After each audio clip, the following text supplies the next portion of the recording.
Hello, welcome to my channel. ಈ ಒಂದು ಕತೆ ತುಂಬ ಇಂಟ್ರೆಸ್ಟಿಂಗ್ ಆಗಿದೆ. ಸ್ವಲ್ಪನೂ ಸ್ಕಿಪ್ ಮಾಡಿದೆ ನೋಡಿ. ನಿನ್ನ ನಂಬದೇ ಹೋದೆನಾ? ತಾಯಿಯ ಗರ್ಭದ ಬೆಚ್ಚನೆಯ ಗೂಡಿನಲ್ಲಿ ಇದ್ದ ಪುಟ್ಟ ಜೀವ ಹೊರಬಂದ ಮೇಲೆ ಹೊಸದಾದ ಹೊರಗಿನ ಪ್ರಪಂಚ ಅದಕ್ಕೆ ಪರಿಚಯವಾಗುತ್ತದೆ. ಮಗುವು ಬೆಳೆಯುತ್ತಾ ತನ್ನ ಚಂದದ ದೊಡ್ಡ ದೊಡ್ಡ ಬಟ್ಟಲ ಕಣ್ಣಿಂದ ಎಲ್ಲವನ್ನೂ ಕುತೂಹಲದಿಂದ ನೋಡುತ್ತಾ ತೊದಲು ನುಡಿಗಳನ್ನಾಡುತ್ತಾ ತನ್ನ ಪುಟ್ಟ ಗೆಜ್ಜೆ ಕಟ್ಟಿದ ಕಾಲಿನಲ್ಲಿ ಮನೆಯ ತುಂಬ ಓಡಾಡುತ್ತಾ ಇರುವುದನ್ನು ನೋಡುವುದೇ ಒಂದು ಸಂಭ್ರಮ. ಆದರೆ ಈ ಸುಂದರ ತಾಯ್ತನದ ಖುಷಿಯು ಸಿರಿಳಿಗೆ ಮುಳ್ಳಾಗಿ ಕಾಡಿತು ಯಾಕೆ? ಎಲ್ಲ ಕೆಲಸಗಳನ್ನು ಬದಿಗಿಟ್ಟು ಟೇಬಲ್ ಮೇಲೆ ಇದ್ದ ಫೋನನ್ನೇ ನೋಡುತ್ತಾ ಕುಳಿತಿದ್ದಳು ಅಮೃತ. ಫೋನ್ ರಿಂಗ್ ಆಗುತ್ತಿದ್ದಂತೆ ಕುತೂಹಲದಿಂದ ಕಾಲ್ ರಿಸೀವ್ ಮಾಡಿದವಳ ಮುಖ ಸಂತೋಷದಿಂದ ಹರಳಿತು. ಕಾಲ್ ಕಟ್ ಆಗುತ್ತಿದ್ದಂತೆ ಓಡುತ್ತಾ ತನ್ನ ಆಫೀಸ್ನ ಕ್ಯಾಬಿನ್ಗೆ ಹೋಗಿ, ಮೇಡಮ್, ನಿಮಗೆ ಮಹಿಳಾ ಶಕ್ತಿ ಪ್ರಶಸ್ತಿ ದೊರೆತಿದೆ, ಹಾಗೂ ಇನ್ಮೇಲೆ ನೀವು ಮಹಿಳಾ ಸಮಾಜದ ಹೆಡ್ ಆಗುತ್ತೀರಾ. ಆ ಸೋನಾಕ್ಷಿ ಏನೋ ಒಂದು ಕುತಂತ್ರವನ್ನು ಮಾಡಿ ಎಲ್ಲಿ ಪ್ರಶಸ್ತಿ ಹಾಗೂ ಅಧಿಕಾರವನ್ನು ಗಿಟ್ಟಿಸಿಕೊಳ್ಳುತ್ತಾಳೋ ಎಂಬ ಭಯವಿತ್ತು. ಆದರೆ ನ್ಯಾಯ ಯಾವತ್ತಿದ್ದರೂ ಗೆಲ್ಲಬೇಕು ಅಲ್ಲವೇ ಎಂದು ಒಂದೇ ಸಮನೆ ಬಡಬಡಾಯಿಸುತ್ತಿದ್ದಳು. ಅವಳು ಹೇಳುತ್ತಿರುವುದನ್ನೇ ತದೇಕ ಚಿತ್ತದಿಂದ ಕೇಳುತ್ತಾ ನಸುನಕ್ಕ ಸಿರಿ, ಅಮೃತ ಅಮೃತ, ಕೂಲ್ ಡೌನ್. ಗೆಲುವಾಗಲಿ ಸೋಲಾಗಲಿ ಎಲ್ಲವನ್ನೂ ಒಂದೇ ರೀತಿಯಾಗಿ ಸ್ವೀಕರಿಸಬೇಕು. ಅದಿರಲಿ, ನಿನ್ನ ಗಂಡ ನಿನಗೆ ಏನೂ ತೊಂದರೆ ಕೊಡುತ್ತಿಲ್ಲ ತಾನೇ? ಕುಡಿತಾ ಬಡಿತಾ ಎಲ್ಲವೂ ನಿಂತಿದೆ ತಾನೇ ಎಂದು ಕೇಳಲು, ಈಗ ನನ್ನ ಗಂಡ ಚೆನ್ನಾಗಿ ನೋಡಿಕೊಳ್ಳುತ್ತಿದ್ದಾನೆ ಮೇಡಮ್, ಎಲ್ಲ ನಿಮ್ಮ ಕೃಪೆ. ನೀವೊಂದು ನನ್ನ ಕೈ ಬಿಟ್ಟಿದ್ದರೆ ನಾನು ಏನಾಗುತ್ತಿದ್ದನೋ ಗೊತ್ತಿಲ್ಲ ಎಂದು ಕಣ್ಣೀರು ತುಂಬಿಕೊಂಡಳು. ಹತ್ತಿರ ಬಂದ ಸಿರಿ ಭುಜ ತಟ್ಟಿ ಧೈರ್ಯವಾಗಿರೋ ಎಂದು ಸಂತೈಸಿದಳು. ಅಮೃತಾಳಿಗೆ ಚಿಕ್ಕ ವಯಸ್ಸಿನಲ್ಲೇ ಮದುವೆಯಾಗಿತ್ತು. ಗಂಡನಿಗೆ ಕುಡಿಯುವ ಅಭ್ಯಾಸವಿತ್ತು. ಕುಡಿತಕ್ಕೆ ಹಣ ಕೊಡಲಿಲ್ಲವೆಂದು ಒಮ್ಮೆ ಅಮೃತಾಳನ್ನು ಸಾಯುವ ಹಾಗೆ ಹೊಡೆದಿದ್ದ. ಆಗ ದೇವತೆಯಂತೆ ಅವಳ ಬಾಳಿನಲ್ಲಿ ಬಂದ ಸಿರಿ ಆಸ್ಪತ್ರೆಗೆ ಸೇರಿಸಿದ್ದಲ್ಲದೆ ತನ್ನದೇ ಆಫೀಸ್ನಲ್ಲಿ ಕೆಲಸ ಕೊಟ್ಟಿದ್ದರು. ಅವಳ ಗಂಡನಿಗೂ ಸರಿಯಾಗಿಯೇ ತರಾಟೆ ತೆಗೆದುಕೊಂಡಿದ್ದರು. ಗೆಲುವಿಗೆ ಹಿಗ್ಗದ ಸೋಲಲಿ ಕುಗ್ಗದ ಸಿರಿರನ್ನು ನೋಡಿ ತನ್ನಂತೆ ಕಷ್ಟದಲ್ಲಿರುವ ಸಾವಿರಾರು ಮಹಿಳೆಯರಿಗೆ ಹೊಸ ಆಶಾಕಿರಣ ನಮ್ಮ ಸಿರಿ ಮೇಡಮ್. ಅವರಲ್ಲಿ ಏನೋ ಒಂದು ಅಗಾಧವಾದ ಶಕ್ತಿ ಇದೆ. ಅವರು ಎಂದಿಗೂ ಸೋತಿದ್ದು ಭಯಪಡುವುದು ನೋಡೇ ಇಲ್ಲ. ಅವರ ಕಣ್ಣಲ್ಲಿರುವ ಧೈರ್ಯ ಅಬ್ಬಾ ನಮಗೂ ಶಕ್ತಿ ಕೊಡುತ್ತದೆ. ಅಂಥ ಪವರ್ಫುಲ್ ಲೇಡಿ ಎಂದುಕೊಂಡಳು. ಮಾರನೆಯ ದಿನ ಬೆಳಗ್ಗೆ ಸಿರಿ ತನ್ನ ಪತಿ ರಾಹುಲ್ ಹಾಗೂ ಅಸಿಸ್ಟೆಂಟ್ ಅಮೃತಾಳ ಜೊತೆ ಫಂಕ್ಷನ್ಗೆ ಹೊರಟರು. SSLC ಓದುತ್ತಿದ್ದ ಮಗಳು ಆರಾಧ್ಯ ಸ್ವಲ್ಪ ತಡವಾಗಿ ಬರುವುದಾಗಿ ಹೇಳಿದ್ದಳು. ಅಂದು ಮಹಿಳೆಯ ಹಿತಾಸಕ್ತಿ ರಕ್ಷಿಸಿ ಅವರ ಪ್ರಗತಿ ಹಾಗೂ ಅಭಿವೃದ್ಧಿಗೆ ಕಾರಣವಾದವರಿಗೆ ಸನ್ಮಾನಿಸಿ ಹಾಗೂ ಅವರನ್ನು ಮಹಿಳಾ ಸಮಾಜದ ಹೆಡ್ ಆಗಿ ನೇಮಿಸಲಾಗುತ್ತಿತ್ತು. ಸಿರಿ ಪದೇ ಪದೇ ಆರಾಧ್ಯ ಬಗ್ಗೆ ಅಮೃತಾಳಿಗೆ ಕೇಳುತ್ತಿದ್ದಳು. ರಾಹುಲ್ ಯಾಕೋ ಟೆನ್ಷನ್ನಲ್ಲೇ ಇದ್ದರು. ಕೊನೆಗೆ ಆರಾಧ್ಯ ಬಂದ ಮೇಲೆ ಮೇಡಮ್ ನಿರಾಳರಾದರು. ಕೆಲಸಕ್ಕೆ ಸೇರಿದಾಗಿನಿಂದ ಅಮೃತ ಗಮನಿಸಿದ ಹಾಗೆ ಬೆಂಕಿ ಅಂತಿರುವ ತನ್ನ ಮೇಡಮ್ ಸಿರಿ ಮಗಳ ಎದುರು ಯಾಕೋ ಚೂರು ಮಂಕಾಗುತ್ತಿದ್ದರು. ಆದರೆ ಇಂದು ಏನೋ ಬದಲಾವಣೆ ಸಿರಿರಲ್ಲಿ ಕಂಡಿತು. ಅವರು ಏನೋ ನಿರ್ಧಾರ ಮಾಡಿದಂತೆ ಕಾಣುತ್ತಿತ್ತು. ಸಿರಿರನ್ನು ಸ್ಟೇಜ್ ಮೇಲೆ ಮಾತನಾಡಲು ಕರೆಯಲಾಗಿತ್ತು. ಸ್ಟೇಜ್ ಮೇಲಿದ್ದ ನಿರೂಪಕಿ, ಮೇಡಮ್, ನಿಮ್ಮ ಸಾಧನೆ, ನೀವು ಮಾಡಿರುವ ಒಳ್ಳೆಯ ಕೆಲಸಗಳನ್ನು ಕೇಳಿ ಬಹಳ ಖುಷಿಯಾಗುತ್ತದೆ. ಹೆಣ್ಣು ಮಕ್ಕಳು ಹುಟ್ಟಿದರೆ ಮರುಗುವ ಜನರು ನಿಮ್ಮಂಥವರನ್ನು ನೋಡಿ ಕಲಿಯಬೇಕು.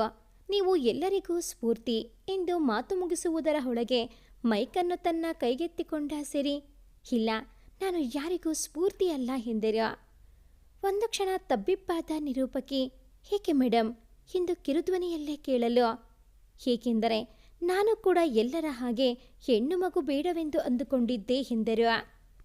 ಈ ಮಾತನ್ನು ಕೇಳಿ ಎಲ್ಲರೂ ಒಮ್ಮೆ ದಿಗ್ಭ್ರಮೆಗೊಂಡರು. ಇದನ್ನು ಕೇಳಿದ ಸೋನಾಕ್ಷಿ ಒಳಗೊಳಗೆ ಖುಷಿಪಟ್ಟಳು. ನೆರೆದವರೆಲ್ಲರೂ ಗುಸುಗುಸು ಎಂದು ಮಾತನಾಡಲು ಶುರು ಮಾಡಿದರು. ಪ್ರಶಸ್ತಿ ಆಯೋಜಿಸಿದವರು ಮುಜುಗರಗೊಂಡರು. ಮಹಿಳಾ ಶಕ್ತಿ ಪ್ರಶಸ್ತಿ ಪಡೆಯುತ್ತಿರುವ ಮಹಿಳೆಯೇ ಹೆಣ್ಣು ಮಗು ಬಗ್ಗೆ ಈ ರೀತಿ ಹೇಳಿಕೆ ನೀಡಿದ್ದು ಅವರಿಗೆ ಬೇಸರವನ್ನುಂಟು ಮಾಡಿತ್ತು. ಶಾಕ್ ಆದ ಸಿರಿಳ ಮಗಳು ಆರಾಧ್ಯ ತನ್ನ ತಂದೆ ಕಡೆಗೆ ನೋಡಲು ಅವರು ತಲೆ ತಗ್ಗಿಸಿ ಕಣ್ಣೀರು ತುಂಬಿಕೊಂಡು ಕುಳಿತಿದ್ದರು. ಅಮೃತ ತಾನು ಕೇಳುತ್ತಿರುವುದು ನಿಜವೋ ಸುಳ್ಳೋ ಒಂದೂ ತಿಳಿಯದೆ ಗರಬಡಿದಂತೆ ಕುಳಿತಿದ್ದಳು. ಒಮ್ಮೆ ದೀರ್ಘವಾಗಿ ಉಸಿರೆಳೆದುಕೊಂಡ ಸಿರಿ ತನ್ನ ಜೀವನ ಕಥೆಯನ್ನು ಹೇಳಲು ಶುರು ಮಾಡಿದರು. ರಾಹುಲ್ ಮನೆಯಲ್ಲಿ ಅಂದು ಸಂಭ್ರಮ ಮುಗಿಲು ಮುಟ್ಟಿತ್ತು. ಹಾಸ್ಪಿಟಲ್ನಿಂದ ಡಿಸ್ಚಾರ್ಜ್ ಆಗಿ ಮಗುವಿನೊಂದಿಗೆ ಸಿರಿ ಹಾಗೂ ರಾಹುಲ್ ಮನೆಗೆ ಬರುವವರಿದ್ದರು. ಕಾರ್ ಬಂದು ನಿಂತಿದ್ದೇ ತಡ ಎಲ್ಲರ ಖುಷಿಯು ಇಮ್ಮಡಿಸಿತ್ತು. ಎಲ್ಲರಿಗೂ ಮಗುವನ್ನು ನೋಡುವ, ಎತ್ತಿಕೊಳ್ಳುವ, ಮುದ್ದು ಮಾಡುವ ಆಸೆ. ಮುದ್ದಾದ ಹೆಣ್ಣು ಮಗುವನ್ನು ಹಿಡಿದು ಬಾಗಿಲ ಬಳಿ ನಿಂತಿದ್ದ ಸಿರಿಲಿಗೆ ರಾಹುಲ್ ತಾಯಿ ಸಾವಿತ್ರಮ್ಮ ಹಾಗೂ ಸಹೋದರಿ ಸರಿತಾ ದೃಷ್ಟಿ ನಿವಾಳಿಸಿ ಬರಮಾಡಿಕೊಂಡರು.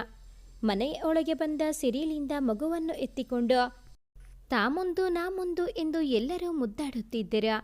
ಆದರೆ ಇದ್ಯಾವುದರ ಪರಿವೆಯೇ ಇಲ್ಲದೆ ಸಿರಿ ನೇರ ರೂಮಿನೊಳಗೆ ಹೋಗಿ ಸುಮ್ಮನೆ ಕುಳಿತಳು. ಅವಳ ಮುಖದಲ್ಲಿ ತಾಯಿಯಾದ ಸಂತೋಷವಾಗಲಿ ಸಡಗರವಾಗಲಿ ಕಾಣಲಿಲ್ಲ. ಸಿರಿಳ ಈ ವರ್ತನೆ ವಿಚಿತ್ರವೆನಿಸಿದರೂ ಮನೆಯ ತುಂಬ ಸ್ನೇಹಿತರು ನೆಂಟರು ಇದ್ದಿದ್ದರಿಂದ ಏನನ್ನೂ ಕೇಳದೆ ಮನೆಯವರು ಸುಮ್ಮನಿದ್ದರು. ಸಂಜೆಯಾಗುತ್ತಿದ್ದಂತೆ ಸ್ನೇಹಿತರು ಹಾಗೂ ನೆಂಟರು ತಮ್ಮ ಮನೆಗೆ ಹಿಂದಿರುಗಿದರು. ಸಂಜೆಯವರೆಗೂ ಹಾಗೆ ಮೌನವಾಗಿ ಕುಳಿತಿದ್ದ ಸಿರಿಳ ಈ ನಡೆಯು ಮನೆಯಲ್ಲಿ ಅಸಮಾಧಾನ ಉಂಟುಮಾಡಿತ್ತು. ತನ್ನ ತಂದೆ ತಾಯಿ ಹಾಗೂ ಸಹೋದರಿಯ ಬೇಸರವನ್ನು ಅರಿತ ರಾಹುಲ್ ಸಿರಿಳ ಜೊತೆ ಮಾತನಾಡಲು ರೂಮಿಗೆ ಹೋದ.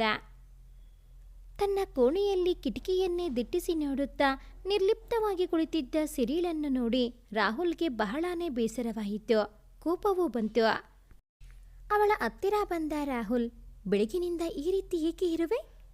ಇಂದು ನಮ್ಮ ಜೀವನದ ಅತ್ಯಂತ ಸಂತೋಷಕರವಾದ ದಿನ. ಈ ದಿನಕ್ಕಾಗಿ ನಾವು ಎಷ್ಟು ಕಾದಿದ್ದಲ್ಲವೇ?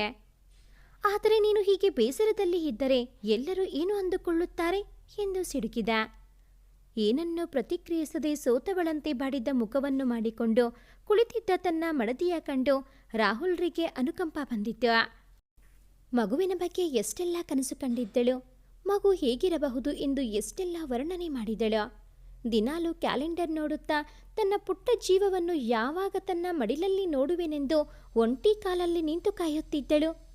ಆದರೆ ಇಂದು ಇವಳು ಹೀಗೆ ಇರುವುದು ಕಂಡು ರಾಹುಲ್ರಿಗೆ ಆಶ್ಚರ್ಯವಾಗಿತ್ತು. ಮದುವೆಯಾಗಿ 3 ವರ್ಷವಾದರೂ ಮಕ್ಕಳಾಗದಿರುವುದು ಅವಳನ್ನು ಬಹಳವಾಗಿ ಕಾಡಿತ್ತು.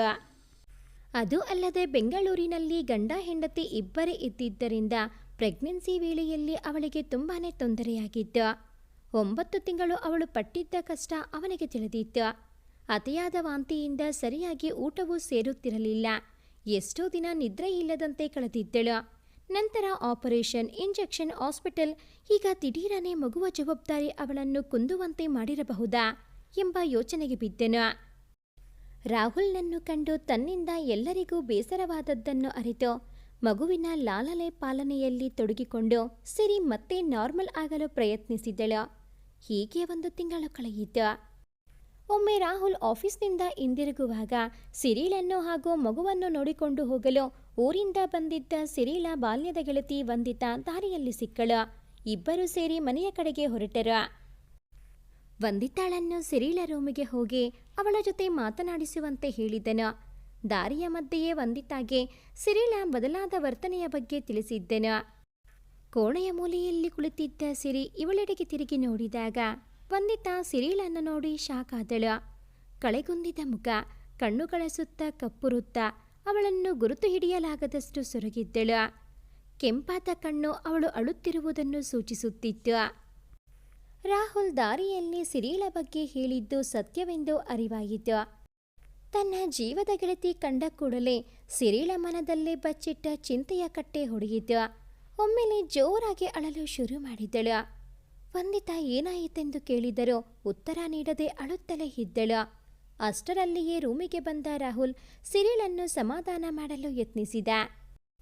ಆದರೆ ಸ್ಥಿಮಿತ ಕಳೆದುಕೊಂಡ ಸಿರಿ ಇದ್ದಕ್ಕಿದ್ದ ಹಾಗೆ ತನಗೆ ಹೆಣ್ಣು ಮಗು ಬೇಡವೆಂದು ಗಟ್ಟಿ ಧ್ವನಿಯಲ್ಲಿ ಚೀರಲು ಶುರು ಮಾಡಿದಳು. ಅಲ್ಲೇ ಪಕ್ಕದಲ್ಲಿಯೇ ಮಲಗಿದ್ದ ಮಗುವು ಬೆಚ್ಚಿ ಅಳಲು ಶುರು ಮಾಡಿದ್ದ. ಇವಳ ವರ್ತನೆಯನ್ನು ಕಂಡು ತಾಳ್ಮೆ ಕಳೆದುಕೊಂಡ ರಾಹುಲ್ ಚಟಾರನ್ನೇ ಕೆನ್ನೆಗೆ ಒಂದು ಬಾರಿಸಿದಾಗ ಪ್ರಜ್ಞೆ ತಪ್ಪಿ ಕೆಳಗೆ ಬಿದ್ದಳು. ಗಾಬರಿಗೊಂಡು ವಂದಿತಾ ಹಾಗೂ ರಾಹುಲ್ ಅವಳನ್ನು ಆಸ್ಪತ್ರೆಗೆ ಕರೆದುಕೊಂಡು ಹೋದರು. ರಾಹುಲ್ ಡಾಕ್ಟರ್ ವೇದಾರಿಗೆ ನಡೆದ ಎಲ್ಲ ಘಟನೆಗಳನ್ನು ವಿವರಿಸಿದ.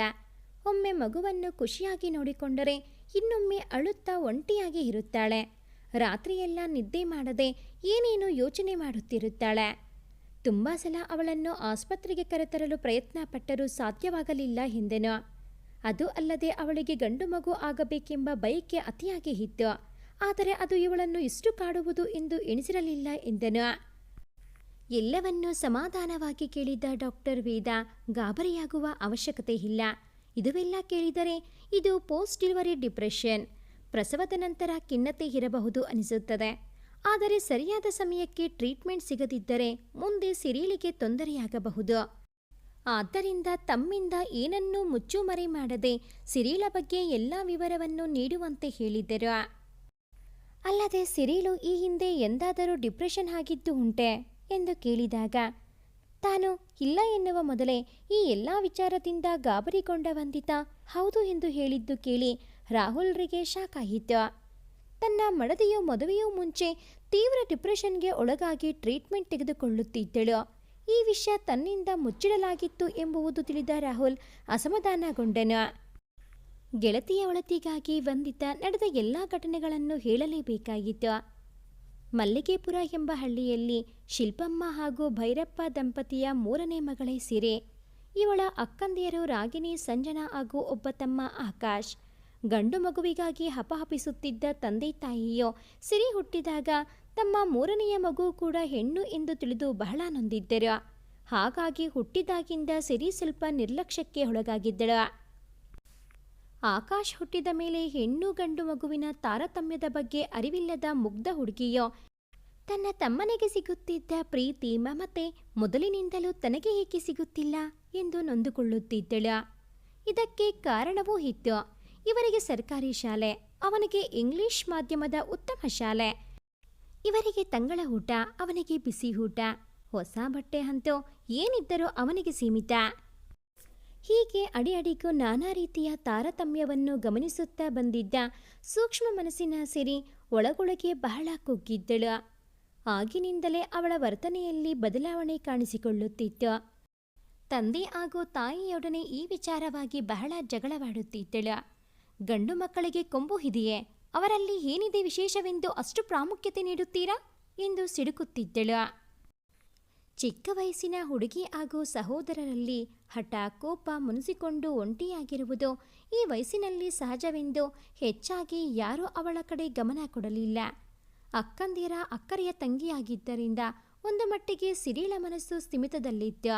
ಮುಂದೆ ಬೆಳೆಯುತ್ತಾ ಅಕ್ಕಂದಿಯರು ಇವಳಿಗೆ ಸ್ನೇಹಿತರಂತೆ ಇದ್ದರೆ ತಮ್ಮನೊಂದಿಗೆ ಅಂತರ ಕಾಯ್ದುಕೊಳ್ಳುತ್ತಿದ್ದಳು.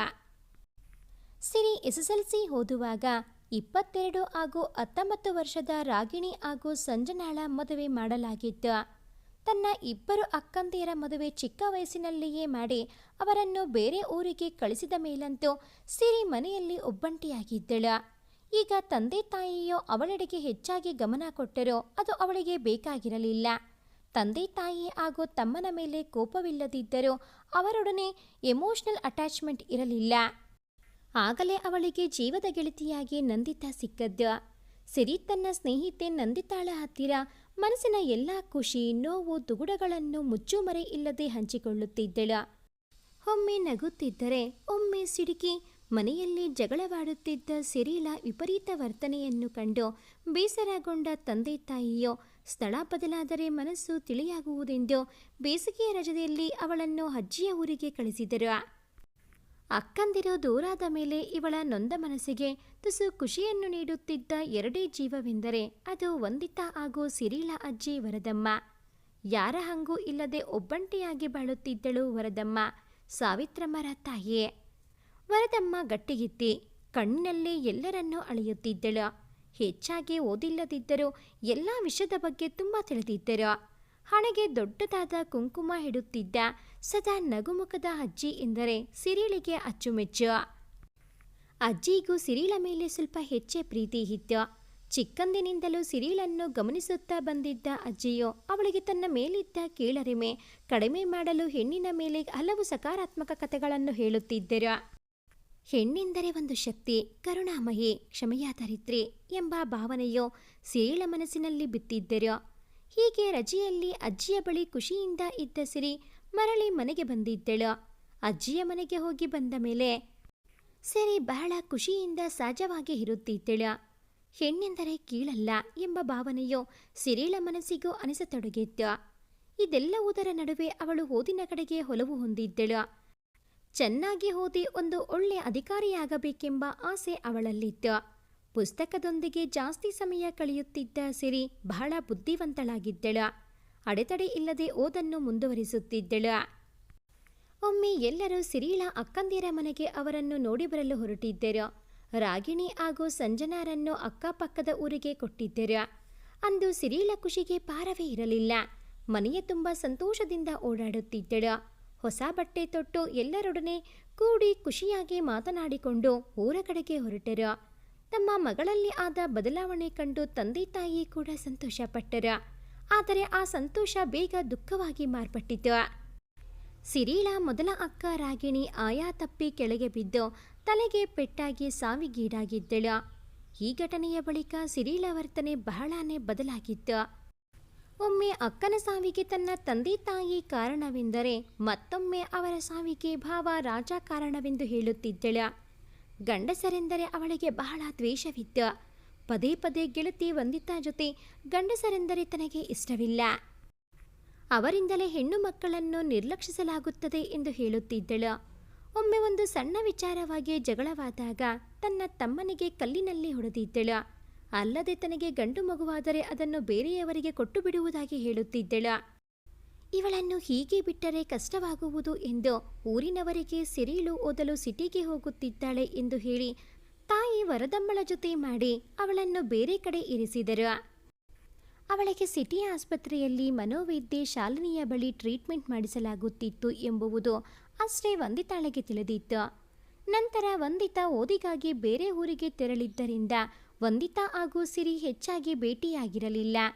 ಬಹಳ ವರ್ಷದ ನಂತರ ಕೆಲವು ಬಾರಿ ಭೇಟಿಯಾದರೂ ಕೂಡ ಮೊದಲಿನಂತೆ ವಂದಿತಾಳ ಜೊತೆ ಹೆಚ್ಚಾಗಿ ಎಲ್ಲ ವಿಷಯಗಳನ್ನು ಹೇಳಿಕೊಳ್ಳುತ್ತಿರಲಿಲ್ಲ.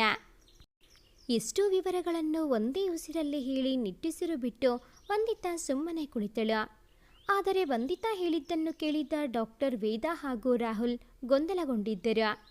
ಸಿರಿಳಿಗೆ ಗಂಡು ಮಕ್ಕಳು ಎಂದರೆ ಅಷ್ಟು ದ್ವೇಷ ಇದ್ದರೂ ಈಗ ಗಂಡು ಮಗು ಬೇಕು ಎಂದು ಹಠ ಹಿಡಿದಿರುವುದು ಯಾಕೆ ಎಂಬ ಪ್ರಶ್ನೆಯು ಎಲ್ಲರ ಮನಸ್ಸಿನಲ್ಲಿ ಮೂಡಿತ್ತು. ಆದರೆ ಇದಕ್ಕೆ ಉತ್ತರ ಯಾರ ಬಳಿಯೂ ಇರಲಿಲ್ಲ. ಅಷ್ಟರಲ್ಲಿಯೇ ಡಾಕ್ಟರ್ ಕ್ಯಾಬಿನ್ ಒಳಗೆ ಬಂದ ನರ್ಸ್ ಸಿರಿ ಎಚ್ಚರವಾಗಿದ್ದಾಳೆ ಹಾಗೂ ಅವಳು ತುಂಬ ಅಳುತ್ತಿದ್ದಾಳೆ ಎಂದು ತಿಳಿಸಿದರು. ಆಗಲೇ ರಾಹುಲ್ನ ತಂದೆ ತಾಯಿಯೂ ಕೂಡ ಮಗುವಿನೊಡನೆ ಆಸ್ಪತ್ರೆಗೆ ಬಂದರು.